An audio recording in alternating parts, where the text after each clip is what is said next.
Good morning. Good afternoon. Wow, it gets late these days. I'm Don Keith with the Diary of a Psychotic. The Psychotic is brought to you by Prime Video, where the latest release is Roadhouse. Teaches you a lesson. Not the kind of lesson that you think you're going to learn, but you learn that lesson anyway. It's called life. Well, my wife and I are having some real struggles emotionally. She feels threatened by the people I give service to. Okay? I'm a Melchizedek priesthood holder, and you have to be patient, long-suffering, and in other words, you aspire to be like the Savior Jesus Christ. It's very difficult in a world that is completely unrighteous. Enough of that on the side.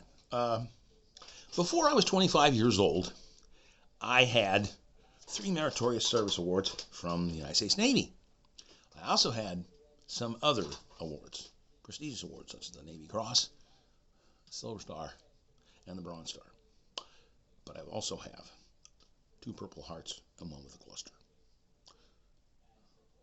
I'm extremely fortunate to be alive.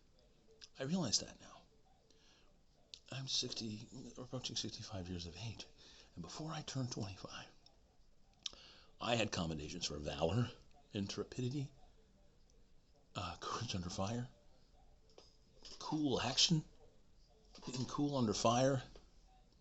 But I also had the covert mission badge. Couldn't talk about it until it was declassified. So a lot of the things that I did, I can't talk about. I can only look at those medals and remember who I was. But that's not who I am now. My wife forgets that we're 65 sometimes. I want her to feel young again from time to time. When she sees the youthful people who are around me in the industry that I have chosen, she fears that those people will take me away from her. She doesn't understand the commitment that I signed up for with her when I was 25. I told her I'd stay with her forever. And I will. We're sealed in the temple. But nobody else in our family is. Not her sister, not my brother, not my other sister. They think we're insane. They think I'm insane. So I started this Diary of a Psychotic to tell people exactly that I'm not insane. That if I help somebody, it's because Jesus Christ or the Lord told me to do it. And you understand something. You can say no to anybody else, but if you start saying no to them, you really are doomed. Okay? I know this sounds like a lot to take in, but think about my life. Okay? I live under very humble circumstances because that shit doesn't matter. Okay? All this shit doesn't matter. We're all headed for the same place. You think you're different? You think you're special? You're not!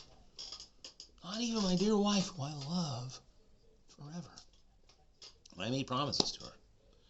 Now, she feels threatened by a younger woman who is but a child. She is a child compared to my wife. And I've explained this to her. But the circumstances that we met, I had won a lot of money at a table at a casino, which I was not supposed to be in. All right? So 3 of the patrons in the casino decided they were going to help themselves to my money. So they stepped outside with me. I didn't tell my wife the truth about what happened.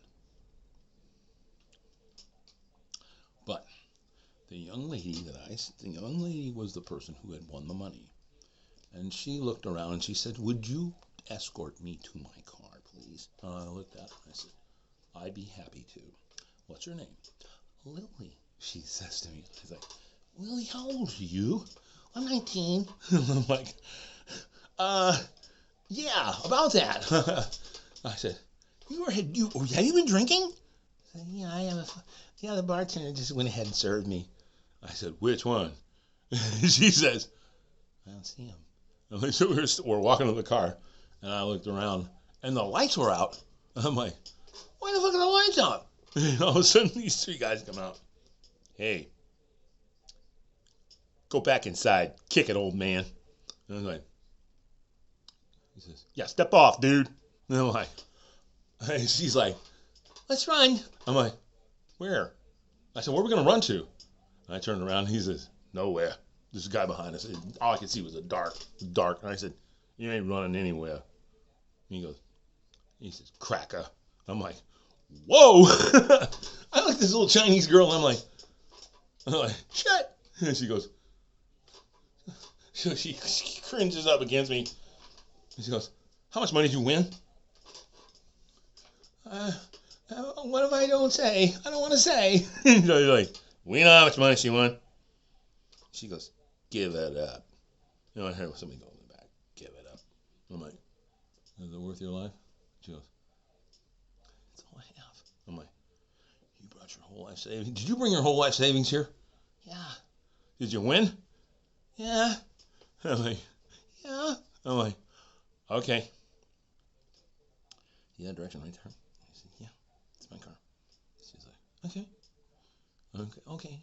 It's I can't say it's black. It's black. It's the version.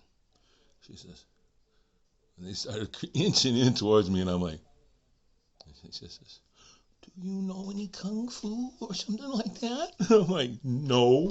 I said, no. I know Marine Corps hand to hand. I said, and Swick Hopkato.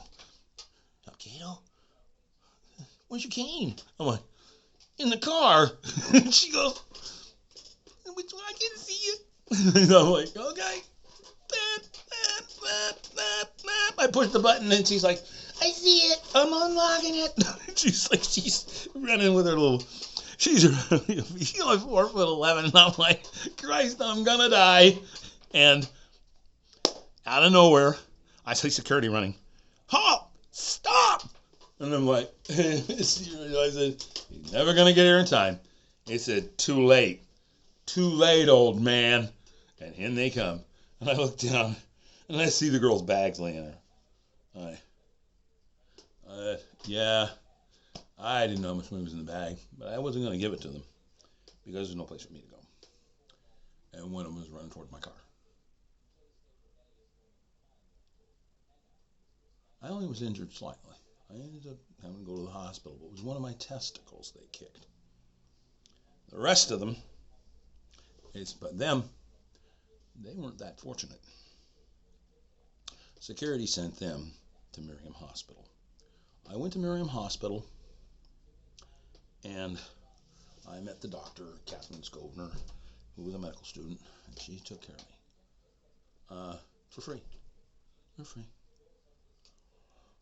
I have medical insurance, but she treated me for free because these guys didn't have any insurance at all. And she reprimanded me and said, listen, don't you ever put anybody in the hospital like that again.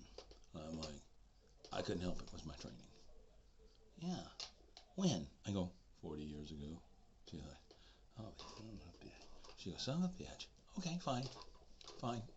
I'll treat you. Why did you do that? I'm like, and the little 19-year-old girl's sitting there without a scratch, but she's pouring in sweat, and she's got her $9,000 in her purse. And I said, can you pay for any of this? And she's like, oh, how much is the bill? And Catherine looked at me and goes, these guys have all got Medicaid. Do you? I go, no. I don't have any state medical insurance. She said, you don't? I'm like, no, it was taken away from me. She said, when? I haven't told my wife, but it's been gone for a while. She said, why? When I turned 62, they took it all away from me. Why? I started collecting my Social Security. She said, why? I'm like, I'm tired. I'm tired all the time. I don't want to do it. She says, take your daughter home. She's not my daughter. She is now. She is now. You know who this is? Yeah. Who are you? My wife. from China. How many orphans from China are there? Hundreds of thousands. Why? They've been shipping them here since the 1800s. It says imperial decree and People's Republic decree says you don't have 2 children. Why? It'd be fucked like Catholic rabbits, okay? Dad? Dad? Why are you that? I'm like, yeah. Where do you live? Seaview. 6 Seaview. Oh, shit. Really? Down there? Okay. That's a slum. He says the only slum in Cranston. I know. That's all I can afford. Come on. So we drive all the way down to CV, everywhere where the closed yacht clubs and shit are. I said, oh God, it smells like fucking sewage down here. I know. So she goes, you want to come in? I'm like, I mean, you can sleep with me. I'm like, I'm not going to sleep with you. You're a child. And she's like, I'm not. I'm a woman. I'm like, you fucking aren't. I said, no, you fucking aren't. All right? Well, anyway, that begins the story. I'll let you guys know what happened in the next episode of Diary of a Psychotic. All right, this Diary of a Psychotic has been brought to you by Roadhouse on Prime Video.